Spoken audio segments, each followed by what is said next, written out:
ಜೈ ಶ್ರೀರಾಮ್. ಜೈ ಶ್ರೀರಾಮ್.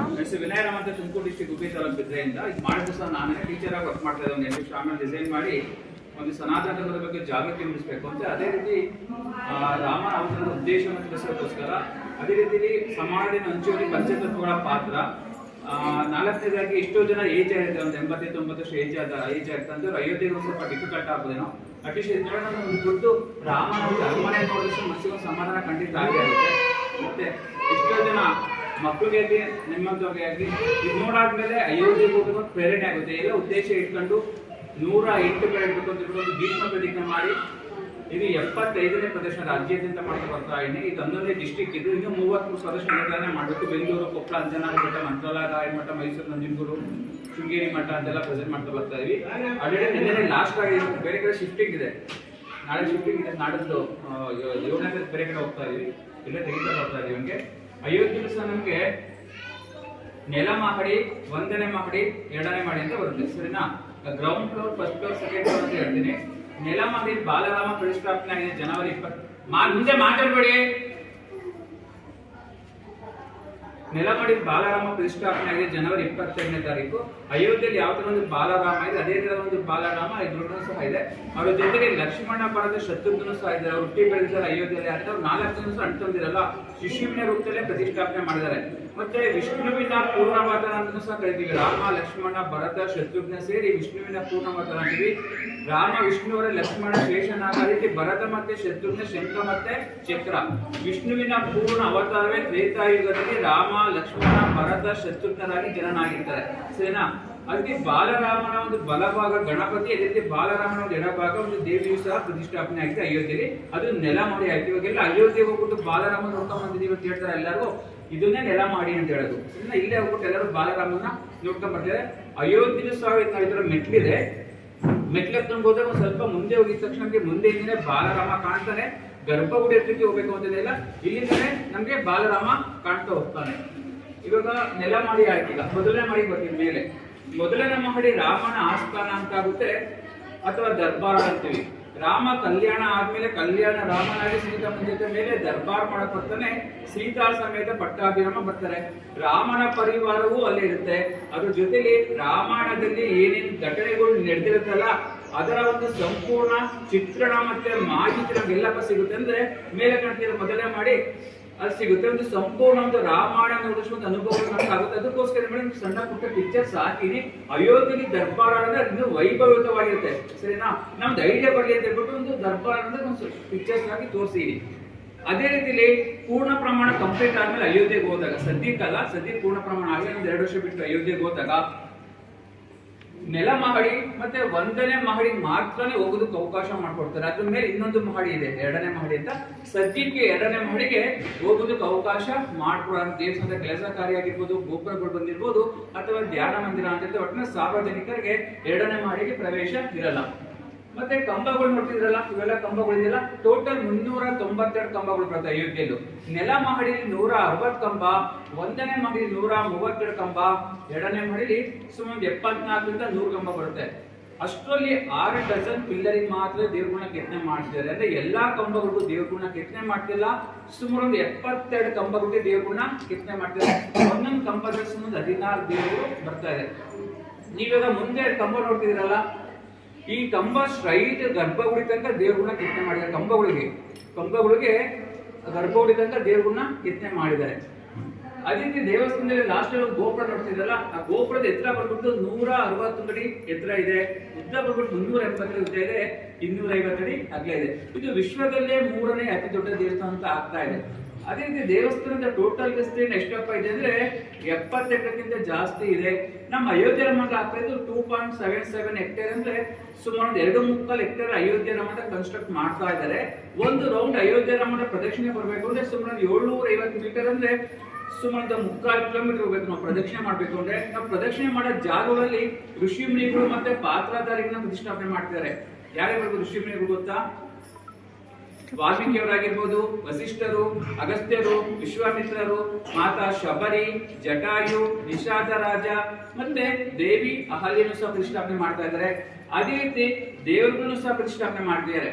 ಗಣಪತಿ ಅಡಿಗೆ ಪ್ರತಿಷ್ಠಾಪನೆ ಆಗಿದ್ದಾನೆ. ಹನುಮಂತ ದೇವರಾಗಿರ್ಬೋದು, ವಿಷ್ಣು ದೇವರಾಗಿರ್ಬೋದು, ಶಿವ ಆಗಿರ್ಬೋದು, ಮಾತೆ ಭಗವತಿಯಮ್ಮನಾಗಿರ್ಬೋದು, ಮತ್ತೆ ಸೂರ್ಯ ದೇವ, ಸೂರ್ಯ ವಂಶದವನೇ ರಾಮ ಆದ್ರಿಂದ ಸೂರ್ಯ ದೇವನು ಸಹ ಪ್ರತಿಷ್ಠಾಪನೆ ಮಾಡ್ತಾ ಇದ್ದಾರೆ. ಪ್ರತಿ ವರ್ಷ ಶ್ರೀರಾಮನವಮಿ ಟೈಮಲ್ಲಿ ಒಂದು ಸೂರ್ಯನ ಒಂದು ಕಿರಣ ಬಾಲರಾಮನ ಹಣೆ ಮೇಲೆ ಸ್ಪರ್ಶ ಮಾಡೋಕ್ಕೂ ಸಹ ಮಾಡಿದ್ದಾರೆ. ಈ ವರ್ಷ ನೋಡಿರ್ಬೋದು ಅಂತ ತಿಳ್ಕೊಂತೀನಿ. ಇವಾಗ ಅಯೋಧ್ಯೆಯಲ್ಲಿ ಮೊದಲನೇ ಮಾಡಿದಾಗ ಮಾತ್ರ ಕಂಪ್ಲೀಟ್ ಆಗಿ ಪೂರ್ಣಗೊಳ್ಳುವುದಕ್ಕೆ 1 ರಿಂದ 1.5 ವರ್ಷ ಆಗುತ್ತೆ. ಅದೇ ರೀತಿ ರಾಮನ ಆದರ್ಶ ಗುಣಗಳು ಯಾವುದೇ ಜಾತಿಗೆ, ಧರ್ಮಕ್ಕೆ, ಪಕ್ಷಕ್ಕೆ ಸೀಮಿತ ಅಲ್ಲ. ರಾಮ ಬಂದು ಸೂರ್ಯ ವಂಶದವನು. ಸೂರ್ಯ ಸರ್ವರಿಗೂ ಯಾವ ತರ ಬೆಳಕು ಕೊಡ್ತಾನೆ, ಅದೇ ರೀತಿ ರಾಮನ ಆದರ್ಶ ಗುಣಗಳು ಸರ್ವರಿಗೂ ಬೇಕು ಅನ್ನೋ ಉದ್ದೇಶ ಇಟ್ಟುಕೊಂಡು ರಾಜ್ಯಾದ್ಯಂತ 2022 ಇಸ್ವಿಯಿಂದ ನಿರಂತರ ಪಯಣ ಮಾಡ್ತಾ ಬರ್ತಾ ಇದೀನಿ. ಇಷ್ಟೊತ್ತು ಕೇಳಿದಕ್ಕೆ ಶಿವಮಾತೆ ಹನುಮಂತನ ಪರವಾಗಿ ಧನ್ಯವಾದಗಳು. ಜೈ ಶ್ರೀರಾಮ್. ಹಂಗೆ ಸೈಲೆಂಟ್ ಆಗಿರಿ. ಒಂದು 10 ಕ್ವಶನ್ ಕೇಳ್ತೀನಿ ರಾಮಾಯಣದ ಬಗ್ಗೆ, ಯಾರು ಬೇಕಾದ್ರೂ ಆನ್ಸರ್ ಮಾಡಿ.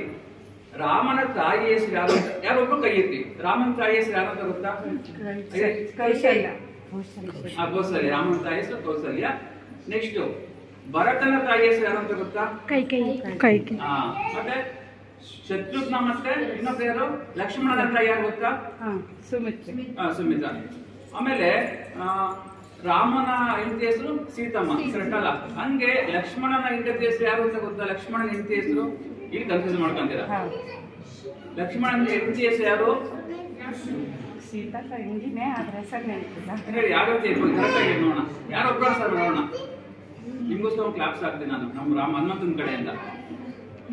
ಲಕ್ಷ್ಮಣನ ಹೆಂಡತಿ ಹೆಸರು ಅಲ್ಲ. Very good. ಊರ್ಮಿಳನ? ಕರೆಕ್ಟ್, ಊರ್ಮಿಳ. Very good. ನೀವ ಹೇಳಿದ್ದು ಸೂಪರ್, ವೆರಿ ಗುಡ್. ಅದೇ ರೀತಿ ಭರತನ ಹೆಂಡತಿ ಹೆಸರು ಹೇಳಿ. ನಮ್ಗೆ ಗೊತ್ತಿರೋದಂದ್ರೆ ರಾಮ, ಸೀತೆ, ಲಕ್ಷ್ಮಣ, ಹನುಮಂತ, ದಶರಥ ಮಹಾರಾಜ ಅಷ್ಟು ಬಿಟ್ಟು ಏನೋ ಗೊತ್ತಿರಲ್ಲ.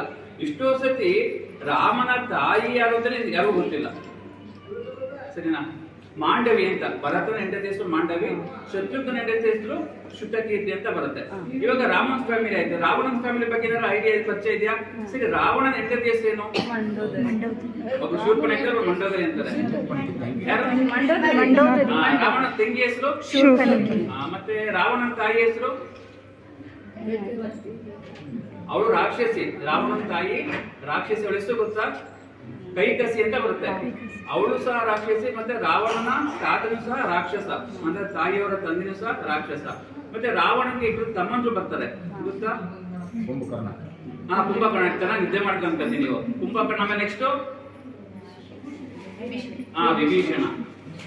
ಮತ್ತೆ ರಾವಣನ ಮಕ್ಕಳ ಹೆಸರು ಗೊತ್ತಾ ನಿಮ್ಗೆ? ಮತ್ತೆ ರಾಮಾಯಣದಲ್ಲಿ ಇನ್ನು ನಿಮ್ಗೆ ಏನೇನು ಐಡಿಯಾ ಬರುತ್ತೆ ಅಂದ್ರೆ, ರಾಮಾಯಣ ಅಂದಿದ ತಕ್ಷಣ 14 ವರ್ಷ ವನವಾಸ ಬರುತ್ತೆ, ಮತ್ತೆ ಲಕ್ಷ್ಮಣ ರೇಖೆ ಅಂತ ಬರುತ್ತೆ, ಪ್ರಾಣಿಗಳು ಬರುತ್ತೆ. ಏನೇನು ನೆನಪು ಬಂತು ನಿಮ್ಗೆ ರಾಮಾಯಣ ಅಂದಿದ ತಕ್ಷಣ? ಹನುಮಂತ ನೆನಪಿಗೆ ಬರ್ತಾರೆ. ಆಮೇಲೆ ನೆಕ್ಸ್ಟ್ ಸುಗ್ರೀವ, ವಾಲಿ. ಇವಾಗ ಇನ್ನೊಂದು ಕ್ವಶನ್, ರಾಮನ ಮಕ್ಕಳ ಹೆಸರು ಹೇಳಿ. ಲವ, ಕುಶ. ಅದರಲ್ಲಿ ದೊಡ್ಡ ಮಗ ಯಾರು? ಕುಶ. ದೊಡ್ಡ ಮಗ ಯಾರು? ಕುಶ. ಎಷ್ಟು ಜನ ಕುಶ ಅಂತೀರ? ಕೈ ಎತ್ತಿ ನೋಡೋಣ.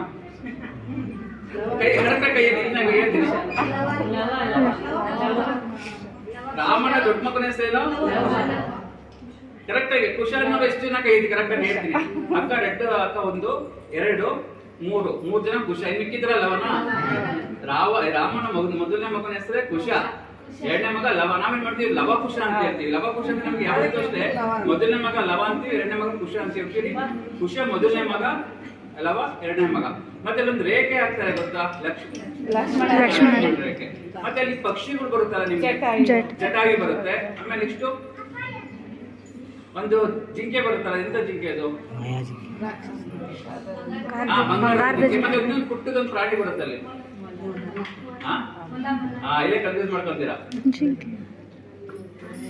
ಮೊಲ ನಾಡಿಲ್ಲ. ಮತ್ತೆ ಇನ್ನೊಂದು ಇವಾಗ ವಾನರ ಸೈನ್ಯ ಬರುತ್ತಲ್ಲ, ರಾಮಾಯಣದಲ್ಲಿ ವಾನರ ಸೈನ್ಯ ಬರುತ್ತಲ್ಲ, ಅವೆಲ್ಲ ವಾನರರೆಲ್ಲ ಯಾರಪ್ಪ ಅಂದ್ರೆ ದೇವತೆಗಳೇ ವಾನರರಾಗಿ ಜನ್ಮ ತಳಿತಾರೆ ಅಲ್ಲಿ. ಇವಾಗ ಕಪಿ ಸೈನ್ಯ ಬರ್ತಾರೆ ಗೊತ್ತಾ? ಅವರೆಲ್ಲ ವಾನರ ಅಂದ್ರೆ ದೇವತೆಗಳೇ ವಾನರರಾಗಿ ರಾಮಗೋಸ್ಕರ ಸಹಾಯ ಮಾಡೋಸ್ಕರ ಬಂದಿರ್ತಾರೆ. ಮತ್ತೊಂದು ಪ್ರವೇಶ ಮಾಡ್ತಾರೆ ಸೀತಮ್ಮ ದೇವಿ. ಅದಕ್ಕೆ ಏನಂತ ಪ್ರವೇಶ? ಅಗ್ನಿ ಪ್ರವೇಶ ಮಾಡ್ತಾಳೆ. ಮತ್ತೆ ರಾಮನಿಗೆ ರಾಮ ಅಂತ ಹೆಸರಿಟ್ಟವರು ಯಾವ ಮಹರ್ಷಿ ಅಂತ ಗೊತ್ತಾ? ವಸಿಷ್ಠ. ರಾಮನಿಗೆ ರಾಮ ಅಂತ ಹೆಸರಿಟ್ಟವರು ಅವರು ಕುಲಪುರೋಹಿತರು, ವಸಿಷ್ಠರು. ರಾಮ ಅಂತ ಹೆಸರಿಟ್ಟವರು. ಮತ್ತೆ ಇನ್ನೇನಾದ್ರು ಗೊತ್ತಾ ನಿಮ್ಗೆ? ಅಷ್ಟೇನು ಐಡಿಯಾನಾ? ಇನ್ಯಾರು ಕೇಳ ಗೊತ್ತಾ? ಶಬರಿ ಶಬರಿ ಶಬರಿ ಬರ್ತಾಳೆ. ಮತ್ತೆ ನೆಕ್ಸ್ಟ್ ಮತ್ತೆ ನದಿ ಬರುತ್ತಲ್ಲ ಒಂದು, ಯಾವ ನದಿ ಬರುತ್ತೆ? ಸರಯೂ ನದಿ. ತಾಟಕಿ ಬರುತ್ತೆ, ತಾಟಕಿನ ಕುಲ್ತಾನಲ್ಲ. ಮತ್ತೆ ಇನ್ನಿಬ್ರು ರಾಕ್ಷಸರು ಬರ್ತಾರೆ, ಸುಬಾಹು ಅಲ್ಲ? ಸುಬಾಹು ಬರ್ತಾರೆ. ಶತ್ರುಘ್ನ. ನೆಕ್ಸ್ಟ್ ಇನ್ನೇನು ನೆನಪಿ ಬರುತ್ತೆ ನಿಮಗೆ ರಾಮಾಯಣ ಅಂದಿದ ತಕ್ಷಣ? ಸಂಜೀವಿನಿ. ಸಂಜೀವಿನಿ ಪರ್ವತ ತತ್ವ, ವೆರಿ ಗುಡ್. ಆಮೇಲೆ ನೆಕ್ಸ್ಟ್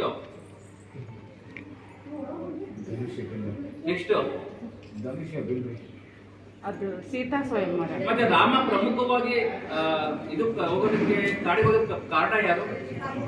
ಕೈಕೆ. ಅವಳಿಗೆ ಏನ್ ಕೊಟ್ಟಿದ್ದು ಯಾರು? ಮಂಥರೆ. ನೋಡಿ ಅಂದ್ರೆ ರಾಮ ಇನ್ನೊಂದು ವಿಶೇಷ ವ್ಯಕ್ತಿತ್ವ ಅಂತ ಏನಪ್ಪಾ ಅಂದ್ರೆ, ರಾಮಗೆ ರಾಜಂಗೆಲ್ಲ ರೆಡಿ ಆಗಿರ್ತಾನೆ ಫುಲ್ಲು. ಅಂತ ಟೈಮಲ್ಲಿ ವನವಾಸಕ್ಕೆ ಹೋಗ್ಬೇಕು ಅಂತ ಬಂದ್ರೂ ಸಹ ಅವನ ಮುಖಾಚರ್ಯೆ ಬದಲಾವಣೆ ಆಗ್ಲಿಲ್ಲ. ಮತ್ತೆ 14 ವರ್ಷ ವನವಾಸಕ್ಕೆ ಹೋಗ್ಬೇಕು, ಮತ್ತೆ ಭರತ ಪಟ್ಟಾಭಿಷೇಕ ಆಗಬೇಕು ಅಂತ ಹೇಳಿದ್ರು ಸಹ ಅವನ ಮುಖದಲ್ಲಿ ಯಾವುದೇ ತರ ಬದಲಾವಣೆ ಆಗಿಲ್ಲ. ಅಂದ್ರೆ ಸ್ಥಿತಪ್ರಜ್ಞತೆಗೆ ಮತ್ತೊಂದು ಹೆಸರೇ ರಾಮ. ಅವನಿಗೆ ವನ ಆದ್ರೂ ಅಷ್ಟೇ, ರಾಜ್ಯ ಆದ್ರೆ ಮುಖದಲ್ಲಿ ಯಾವುದೇ ಬದಲಾವಣೆ ಇಲ್ಲ. ಅದು ಸ್ಥಿತಪ್ರಜ್ಞತೆಗೆ ರಾಮ ಒಂದು ವಿಶೇಷ. ಮತ್ತೆ ರಾಮ ಇನ್ನೊಂದು, ರಾಮನ ಕ್ವಾಲಿಟೀಸ್ ಏನಾದ್ರು ಗೊತ್ತಾ ನಿಮ್ಗೆ? ರಾಮನ ಒಂದು ಕ್ವಾಲಿಟೀಸ್ ಅಂತ ಹೇಳಿ, ಪ್ರತಿಜ್ಞೆ ಮಾಡಿದ್ದನ್ನ ತಪ್ಪೋದಿಲ್ಲ, ಪ್ರತಿಜ್ಞೆ ಮಾಡಿ ತಪ್ಪೋದಿಲ್ಲ, ನಗು ಮುಖ, ನಗು ಮುಖ, ಆಮೇಲೆ ಪ್ರಜೆಗಳಿಗೆ ಮೊದಲನೇ ಪ್ರಯಾರಿಟಿ. Very good. ಆಮೇಲೆ ನೆಕ್ಸ್ಟ್ ವೆರಿ ಗುಡ್, ಸೂಪರ್. ಏಕಪತ್ನ ವ್ರತ, ಅದು ಪ್ರಮುಖ ಈಗಿನ ಜನರೇಷನ್ಗೆ ಏಕಪತ್ನ ವ್ರತ. ರಾಮ ರಾಜ ಅವನು, ಸರಿನಾ? ರಾಜರು ಯಾರೇ ಗೆಲ್ಲೂ ರಾಜ್ಯದಲ್ಲಿ ಅವ್ರನ್ನ ಮದುವೆಗಂತ ಅವಕಾಶ ಇರುತ್ತೆ ರಾಜರುಗಳು ಮಾತ್ರ. ಅದೇ ರಾಮ ಮಾತ್ರ ಏಕಪತ್ನ ವ್ರತ. ಮತ್ತೆ ರಾಮನ ತಂದೆ ದಶರಥ ಮಹಾರಾಜ 800 ಜನ ಮದುವೆಯಾಗಿದ್ದನು. ಆಮೇಲೆ ಪಟ್ಟದ ರಾಣಿಯರಾಗಿ ಕೌಸಲ್ಯ, ಸುಮಿತ್ರ, ಕೈಕೆ. ದಶರಥನ ಪ್ರಿಯವಾದ ಹೆಂಡತಿ ಯಾರು? ಕೈಕೆ ಪ್ರಿಯವಾದ ಹೆಂಡತಿ ಕೈಕೇಯಿ. ಮತ್ತೆ 2 ವರ ಕೇಳಿರ್ತಾರಲ್ವ, ಅದಕ್ಕೋಸ್ಕರನೇ ಇವರು ಹೋಗಿದ್ದು. ತುಂಬಾ ಧನ್ಯವಾದ, ತುಂಬಾ ಖುಷಿ ಆಯ್ತು. ಇದೇ ಫಸ್ಟ್ ಟೈಮ್ ಇಂತರ ಇದು ಕ್ವಶನ್ ಕೇಳ್ತೀನಿ. ಹಂಗೆ ಜೈ ಶ್ರೀರಾಮ್ ಅಂತ ಒಂದು ವಿಡಿಯೋ ಮಾಡ್ತೀನಿ. ಹಂಗೆ ಬಲಗೈ ಮಾತ್ರ ಮೇಲೆ ಎತ್ತಿ. ಒಂದೇ ಸೆಕೆಂಡ್. ನಮ್ಮ ಅಜ್ಜ ಹೇಳಿ ಸಾಕು.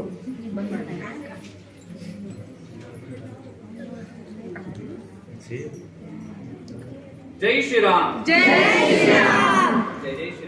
ಜೈ ಶ್ರೀರಾಮ್. ಜೈ ಶ್ರೀರಾಮ್.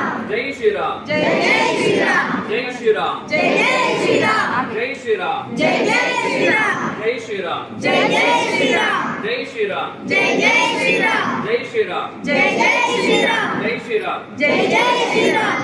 ಇದ್ರ ಬಗ್ಗೆ ಒಂದು 2 ಮಾತು ಯಾರು ಹೇಳ್ತೀರಾ? ಅಂದ್ರೆ ಇವಾಗ ನೋಡಿದ್ರಲ್ಲ ಅಯೋಧ್ಯೆ ಅರಮನೆ ಮತ್ತೆ ವಿವರಣೆ ಕೊಟ್ಟಿದ್ದೀನಿ. ಅದ್ರ ಬಗ್ಗೆ ಒಂದು 2 ಮಾತು ನಿಮ್ಗೆ ಏನ್ ಅನಿಸಿಕೆ? ನಿಮ್ಮ ಮನಸ್ಸಿಗೆ ಯಾವ ತರ ನೋಡ್ಬಿಟ್ಟು ಏನಂತ ಅನಿಸ್ತು? ಮತ್ತೆ ವಿವರಣೆ ಕೊಟ್ಟಾಗ ಏನ್ ಅನಿಸ್ತು? ಅದ್ರ ಬಗ್ಗೆ ಯಾರು ಮಾತಾಡ್ತೀರಾ? ಒಂದ್ 2 ಮಾತು ಮಾತಾಡ್ತೀರಾ? ಯಾರು ಮಾಡಿ ನೋಡೋ ಧೈರ್ಯವಾಗಿ ಯಾರು ಕೊಡ್ಬೋದು ನೋಡಿ ಹೇಳಿ. ಅಯೋಧ್ಯಕ್ಕೆ ಹೋಗ್ಲಿಲ್ಲ ಅಂದ್ರೂ ಇಲ್ಲಿ ನಿಂತು ನಮ್ದು ಎಲ್ಲ ತಿಳ್ಕೊಂಡಿವಿ, ಖುಷಿ ಆಯ್ತು. ಆ್ಯಂಡ್ ಭಾಳ ಜನಕ್ಕೆ ಅಯೋಧ್ಯಕ್ಕೆ ಹೋಗಕ್ಕೆ ಆಗೋಂಗಿಲ್ಲ. ಆ್ಯಂಡ್ ಮತ್ತು ಇಲ್ಲಿ ಅಯೋಧ್ಯದ ರಾಮ ಮಂದಿರ ಪೂರ ಡೀಟೇಲಾಗಿ ಎಕ್ಸ್ಪ್ಲೇನ್ ಮಾಡಿದ್ದಕ್ಕೆ ಥ್ಯಾಂಕ್ ಯು. ಮತ್ತು ರಾಮಾಯಣ ಬಗ್ಗೆ ಭಾಳ ಹಿಂದೆ ಓದಿರ್ತೀವಿ ಅದ್ರ ಬಗ್ಗೆ, ಮತ್ತು ಎಲ್ಲ ವಾಪಸ್ ರೀಕಲೆಕ್ಟ್ ಆಗಿದೆ.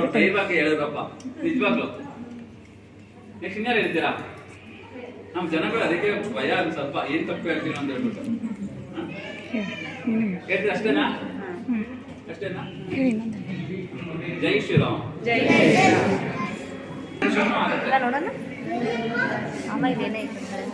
ತುಂಬಾ ಖುಷಿ ಆಯ್ತಪ್ಪ ನೀವು